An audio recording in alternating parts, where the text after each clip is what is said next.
हे गाईज, आज आपण बनवणार आहे नाचणीची थंडगार अशी आंबील। त्यासाठी आपण साहित्य बघून घेऊया।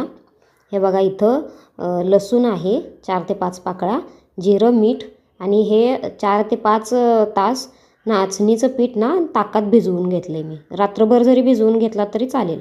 एक पातेलभर पाणी गरम करायला ठेवले, तोपर्यंत आपण इकडे त्याचा मसाला करून घेऊया। 4 ते 5 पाकळ्या लसूण आणि त्यामध्ये थोडेसे जिरे टाकायचे आणि ते असं मस्त कुटून घेऊयात हाताने।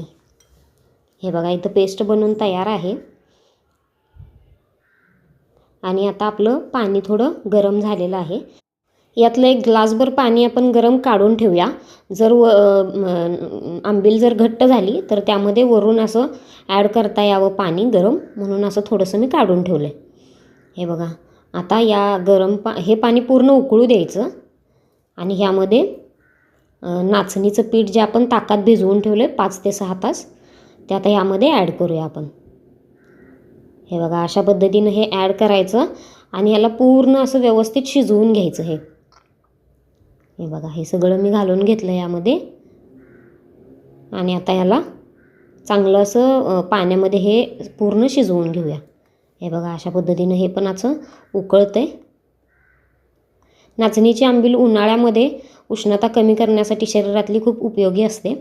तुम्ही नक्की घरी करून बघा अशी। आता यामध्ये हे आता शिजत आलेलं आहे बघा, किती छान। नाचणीचं पीठ जितकं पाण्यात चांगलं शिजेल तशी त्या आंबिलीची ना चव चांगली लागते। हे बघा, खूप ठिकाणी ज्वारीच्या पिठाची पण आंबील बनवतात, पण ज्वारीच्या पिठापेक्षा नाचणीच्या पिठाची थोडी पौष्टिक असते। आता यामध्ये आपण चवीपुरतं मीठ घालूया आणि याला आणखी थोडं शिजू देऊया।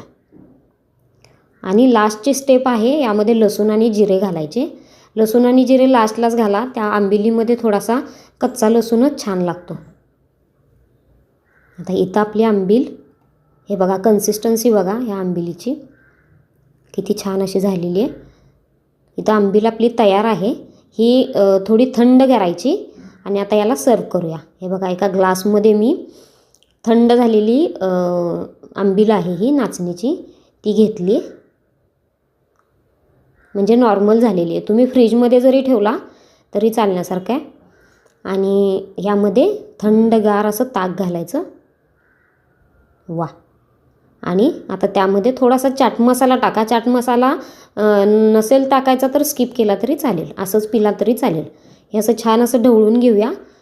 तुम्ही अजून चॅनलला सबस्क्राईब केलं नसेल तर चॅनलला सबस्क्राईब करून घ्या, व्हिडिओला लाईक करा। तुम्ही नक्की घरी करून बघा। थंडगार अशी आंबील खूप पौष्टिक आहे, लहान मुलांनाही बनवून द्या। भेटू नेक्स्ट व्हिडिओमध्ये, तोपर्यंत बाय।